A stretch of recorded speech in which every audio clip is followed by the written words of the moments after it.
Son muchas las preciosas verdades que contiene la palabra de Dios, pero es la verdad presente lo que el rebaño necesita. Hoy en día se nos presentan muchos caminos para llegar a Dios, pero solamente es uno el que nos lleva a la salvación. Y el Señor no nos iba a dejar a ciegas en cuanto a este asunto, sino que nos daría un mapa que nos llevará a puerto seguro. Y de él nos habla en su santa palabra en el libro de los Salmos, capítulo 68, versículo 24, diciendo así: «Vieron sus caminos, oh Dios, los caminos de mi Dios, de mi Rey, en el santuario».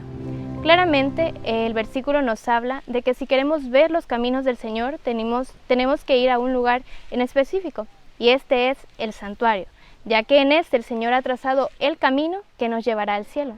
Y no solamente eso, sino que también el tiempo en el que vivimos y la manera en la cual debemos vivirlos. Pero para poder entender todas estas cosas, antes que nada necesitamos conocer qué es el santuario y cuál era su función, ya que cada una de sus partes, hasta también lo que en él se llevaba a cabo, representa un escalón en el caminar cristiano. La palabra santuario viene del hebreo que significa habitar o tabernacular, y es que este era uno de los propósitos con los cuales el Señor mandó construirlo. Él quería estar de manera presencial entre su pueblo. Pero otro de los propósitos era que por medio del sistema de sacrificios que se llevaba a cabo en este lugar, nosotros, la raza caída, pudiésemos entender de una manera más gráfica el plan que el Señor tenía para nuestra redención. En la palabra de Dios se nos hablan de dos santuarios. El santuario terrenal, construido por Moisés por mandato del Señor, descrito en el libro de Éxodo de los capítulos 25 al 40 y Hebreos 9 del 1 al 17, y el santuario celestial, que este fue el modelo original para la construcción del santuario terrenal, y que es descrito en el libro de Hebreos, específicamente de los capítulos 8 al 10. Y para poder empezar a hablar acerca de la estructura y su simbolismo, debemos saber, primeramente, que todas las cosas del santuario, desde el material con el cual estaba hecho, los muebles que lo conforman y también lo que se llevaba a cabo en él, va a representar en primera instancia todo esto a Cristo, ya que se dice que cuando hablamos del santuario estamos hablando directamente de Cristo. Bien. Y vamos a iniciar con el manto blanco, que es descrito en Éxodo 27:9. Este manto era lo que cubría el santuario, y dando lugar también así al atrio o patio. Pero, ¿qué es lo que representa? Isaías 61:10 nos da la respuesta.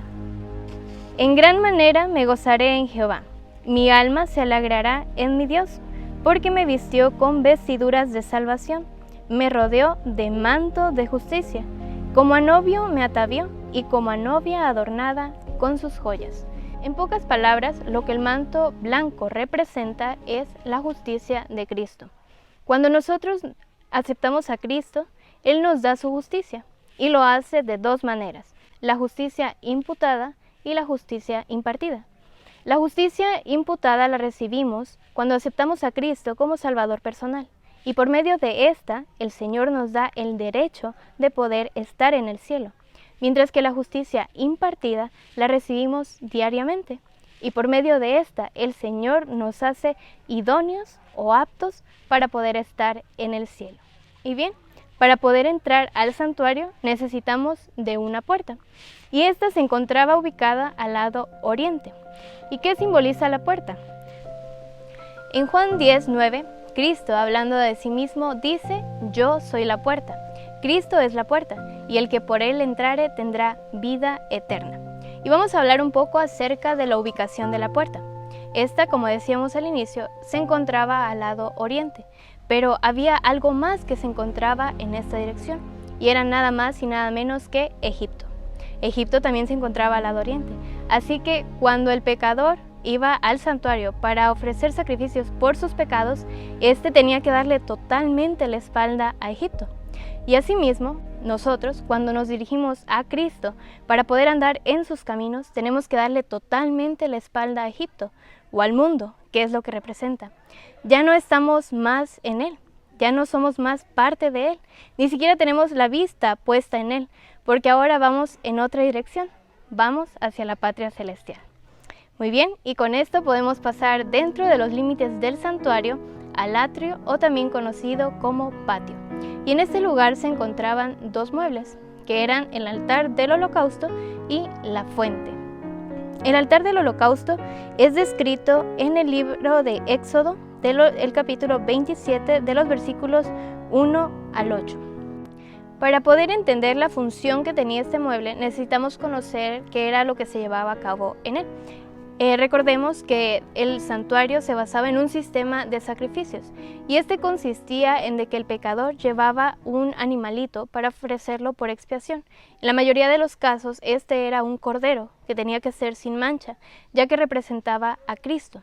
Entonces, sobre este mueble se le daba muerte a este animalito. ¿Y qué es lo que representa el altar del holocausto? Isaías 53:7 nos da la respuesta, diciéndonos acerca de Cristo: como cordero fue llevado al matadero. Así que el altar del holocausto en primera instancia va a representar a Cristo. Pero así como su función era que sobre él se daba muerte al cordero, y así como también representa la muerte de Cristo, para nuestra vida cristiana también representa una muerte.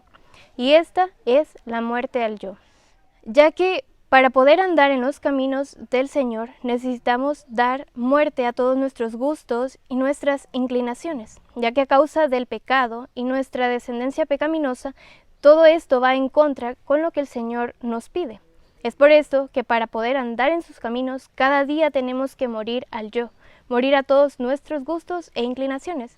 Pero esto no lo hacemos solos, lo hacemos con la ayuda de nuestro Señor Jesucristo y con la ayuda de esa justicia impartida que Él nos da diariamente. Con esto pasamos al segundo mueble, que es la fuente, descrito en Éxodo 30, 17 al 21. La función de este mueble era que el sacerdote, que era el personaje que oficiaba este sistema de ritos y sacrificios, tenía que lavarse manos y pies antes de poder entrar más allá del santuario. Recordemos que aquí se encontraba la presencia del Señor, por lo tanto era un lugar santo y al cual el sacerdote debía de entrar limpio. ¿Y qué representa la fuente? Bueno, Juan 7:37 al 39 nos dice: en el último y gran día de fiesta, Jesús se puso en pie y alzó la voz, diciendo: si alguno tiene sed, venga a mí y beba.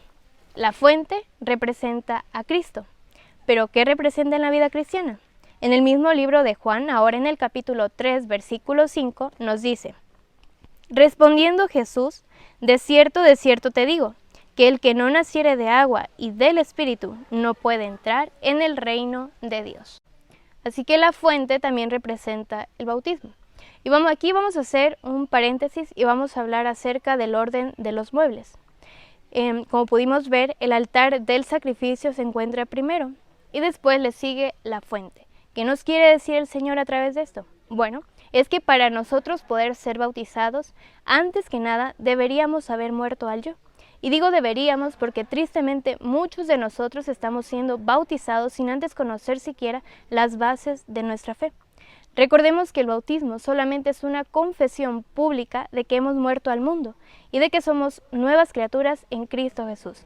Y hacer lo contrario sería hacer o estar en rebelión del plan o del orden que el Señor ha establecido. Bien, cerramos paréntesis y entramos ahora sí al primer departamento del santuario, que es el lugar santo. En este departamento se encuentran tres muebles, que son la mesa de los panes, el candelabro y el altar del incienso. La mesa de los panes es descrita en Éxodo capítulo 25 del 23 al 30. Y en ella se encontraban los panes de la proposición y también se encontraba el vino. Bueno, ¿y qué representa esto? En Juan 6:48 Cristo dice: yo soy el pan de vida. Es por eso que la mesa representa en primera instancia a Cristo. Pero también así estos panes estaban colocados en dos columnas de 6 cada una, 66, que también es la totalidad de los libros en la palabra de Dios. Es por eso que la mesa de los panes representa el estudio de la palabra, que es el pan espiritual del creyente. Con esto pasamos al segundo mueble, que es el candelabro, descrito en Éxodo 25, 31 al 40. Este candelabro tenía 7 brazos y en parte de su estructura tenía 9 manzanitas de oro, de las cuales hablaremos más adelante. También se encontraba en él un elemento principal, que era el aceite, y era lo que permitía que el fuego estuviese prendido. ¿Y qué representa todo esto? Zacarías 4, 2 al 6 nos da la respuesta. Y me dijo, ¿qué ves? Y respondí, he mirado, y he aquí un candelabro todo de oro, con un depósito encima, y sus 7 lámparas encima del candelabro, y 7 tubos para las lámparas que están encima de él, y junto a él 2 olivos, el uno a la derecha del depósito y el otro a la izquierda. Proseguí y hablé diciendo a aquel que hablaba conmigo, ¿qué es esto, Señor mío? Y el ángel que hablaba conmigo respondió y me dijo, ¿no sabes qué es esto? Y dije, no, Señor mío.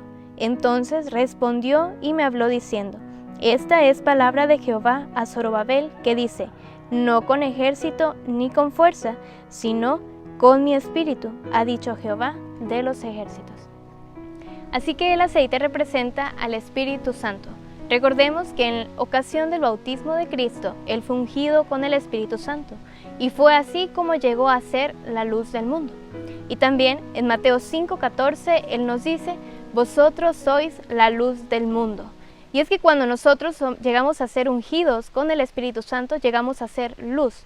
Y también llegamos a reflejar las 9 manzanitas, los 9 frutos del Espíritu, registrados en Gálatas 5, 22 en adelante. Con esto pasamos al tercer y último mueble del lugar santo, que es el altar del incienso. En este mueble era en donde el sacerdote expiaba diariamente. Y este mueble es descrito en Éxodo 30 del 1 al 7. Su función era que sobre él era colocada ceniza, que venía del altar del holocausto, en donde se llevaba a cabo la muerte del cordero, y esta ceniza era colocada sobre el altar del incienso. En otros casos también se tomaba sangre del altar del sacrificio y colocada en 4 esquinas que tenían su estructura este mueble. Así que además de la ceniza también era colocado incienso, que al ser consumidos por el fuego, que era fuego santo, esto expedía un olor fragante. Menciona Cristo en su santuario que esto era un olor que se podía sentir más allá de los límites del santuario. ¿Y qué representa todo esto? Efesios 5:2 nos dice, y andad en amor, como también Cristo nos amó, y se entregó a sí mismo por nosotros, ofrenda y sacrificio a Dios en olor fragante. El altar del incienso representa a Cristo, pero también, ¿qué representa en nuestra vida cristiana? Apocalipsis 5:8 nos dice, y cuando hubo tomado el libro, los 4 seres vivientes y los 24 ancianos se postraron delante del Cordero. Todos tenían arpas y copas de oro llenas de incienso, que son las oraciones de los santos. Así que el altar del incienso también representa las oraciones. Vamos, y haciendo un repaso del lugar santo, podemos decir que encontramos el estudio de la palabra representado por la mesa de los panes, la testificación por el candelabro y la oración por el altar del incienso. Estas 3 cosas son fundamentales para poder crecer espiritualmente, ya que necesitamos estar bien nutridos por medio del estudio diario de la palabra. Y es por medio de la luz que el Señor nos da que también necesitamos testificar a otros, dar a conocer la luz y las verdades que el Señor ha tenido a bien a darnos por medio de la testificación. Y también entra la oración. Recordemos que la vida espiritual del creyente se fortalece por medio de la oración. Y con esto pasamos ya velo dentro al siguiente departamento del santuario, al lugar santo de los santos, al lugar santísimo. Y en este lugar o en este departamento se encontraba solamente un mueble, y este era el arca del pacto. El arca del pacto es descrita en Éxodo 25 del 10 al 22. Esta arca era como un cofre, y dentro de sí habían 3 cosas, mencionadas en Hebreos 9, 14 al 16, que son la vara de Aarón que reverdeció, una urna de oro que contenía el maná y también la ley de Dios. Sobre el arca del pacto también se encontraba su tapa, y sobre ella, en los 2 extremos, se encontraban 2 querubines. Y en medio de estos 2 querubines también se encontraba una pequeña charolita, que recibía el nombre de propiciatorio. ¿Y qué representan cada una de estas cosas? Muy bien, del arca del pacto se nos habla en Salmo 11:4, diciendo así: Jehová está en su santo templo, Jehová tiene en el cielo su trono, sus ojos ven, sus párpados examinan a los hijos de los hombres. Y Hebreos 4:16, acerquémonos pues confiadamente al trono de la gracia, para alcanzar misericordia y hallar gracia para el oportuno socorro. Es por eso que el arca del pacto representa el trono de Dios. Y las tres cosas que están dentro de ella, ¿qué representan? Bien, la vara de Aarón que reverdeció, Isaías 11:1 nos dice: saldrá una vara del tronco de Isaí, y un vástago retoñará de sus raíces. Representa a Cristo, al igual que la urna con el maná, como Juan 6:51 nos dice: yo soy el pan vivo que descendió del cielo. Si alguno comiere de este pan, vivirá para siempre. Y el pan que yo daré es mi carne, la cual yo daré para la vida del mundo. Y la ley de Dios, conocemos que esta es el carácter escrito de Dios. Bien, ¿y qué representan también los dos querubines que están en la tapa? Bueno, estos dos querubines y la posición en la que ellos se encuentran, que es la de ver con reverencia hacia dentro del arca, exactamente sobre la ley de Dios, representa la reverencia con la cual toda la hueste celestial tiene a la ley de Dios. Y por último, ¿qué representa el propiciatorio? Bien, para poder conocer lo que representa necesitamos saber cuál era su función. A diferencia del lugar santo, a este lugar, que es el lugar santísimo, solamente se entraba una vez al año. Y esta ceremonia no la oficiaba el sacerdote común, sino que la oficiaba el sumo sacerdote. Entonces, lo que el sumo sacerdote hacía en este día especial era traer sangre del altar del sacrificio y colocarla precisamente en esta charolita, que era el propiciatorio. También cabe mencionar que este estaba justo sobre la ley de Dios. ¿Y qué representa esto? Muy bien, sabemos que la ley es como un espejo y que cuando nos acercamos a ella nos muestra las manchas de nuestro carácter, muestra cada una de nuestras transgresiones. Y esto demanda de nosotros la muerte, porque sabemos que la paga del pecado o la paga de la transgresión es la muerte. Pero esto no se queda aquí, porque es aquí en donde tiene su cumplimiento el Salmo 85:10, que a pesar de que la ley exige de nosotros la muerte, la preciosa sangre que representa la intercesión que Cristo está haciendo por nosotros, nos da la oportunidad de poder recibir el perdón de todos nuestros pecados y que en vez de recibir muerte eterna, podamos tener vida eterna en Cristo Jesús, Señor nuestro. Y es precisamente esto lo que se está llevando a cabo en el santuario celestial. Es de vital importancia mantener los ojos fijos en la obra que el Señor está realizando en nuestro favor. Y esto no se termina aquí. Necesitamos saber el tiempo en el que estamos de esta intercesión y cuál es nuestra parte. ¿Qué necesitamos hacer para ser participantes de esta purificación? Y todo esto lo veremos en el siguiente video.